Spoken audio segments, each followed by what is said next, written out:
I remember when the Faber Institute started, we had to come up with a title, so the Faber Institute was clear to me. I knew who Peter Faber was. I wanted his patronage for this kind of work because it was the kind of thing he was good at. But I was asked to put a subtitle, so the Faber Institute, and then what's next? So I put, eventually, The Art of Friendship. I love that.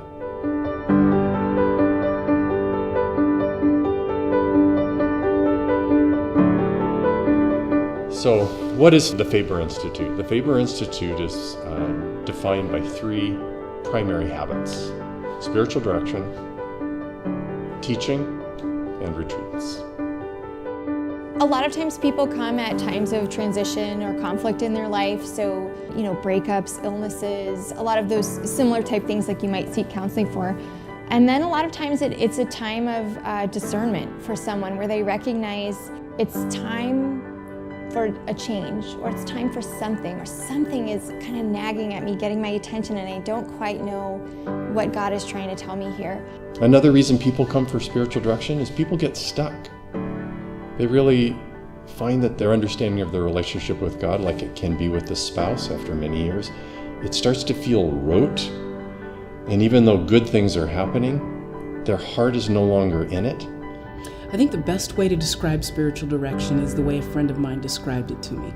If you're a counselor, then the client is your priority. If you're a spiritual director, then the client's relationship with God is your purpose. That's what you're there for. Father Rick is able to connect with me in such a personal way that I can laugh and I can cry and we can have a meal and I can feel better and more connected all in one encounter. And that's a richness that I'm not sure I ever experienced.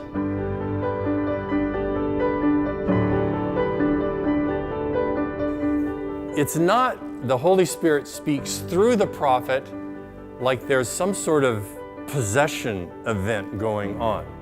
So it's not like, okay, here I am. The Holy Spirit's not here yet, but it's about to come. Good evening. I am your God. It's not like that. What does it mean for the Holy Spirit to speak through the prophets? The night school is one of the most exciting developments. It's one of the things I personally love doing the most. He's able to kind of cut through the clamor of noise and screen time and all these things and just let folks kind of be. As I said, I'm a pastor at a church that is a non-denominational evangelical church, and he did the first day of our staff retreat. I did not care that he was Catholic, and we had people on our staff going, okay, I don't know if I have time for this, I don't know if I can be here for this, and by the way, isn't he Catholic? And an hour in, they were just, oh my gosh, he's amazing. And I got to take all the credit for that. About a year ago, Jimmy and I and some of our friends that we live in community with invited Father Rick out to do a prayer retreat for a weekend. For our community, it's just like one of those touchstone moments that we can point back to and say like, hey, we were marked in the same way, all in the same way by this particular moment in time. And that continues to inform how we engage with each other now.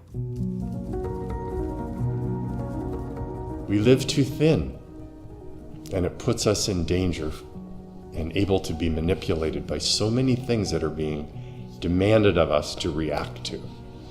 I'd like us to move away from a reactive populace to be a more deliberating, thoughtful, slower, deeper people.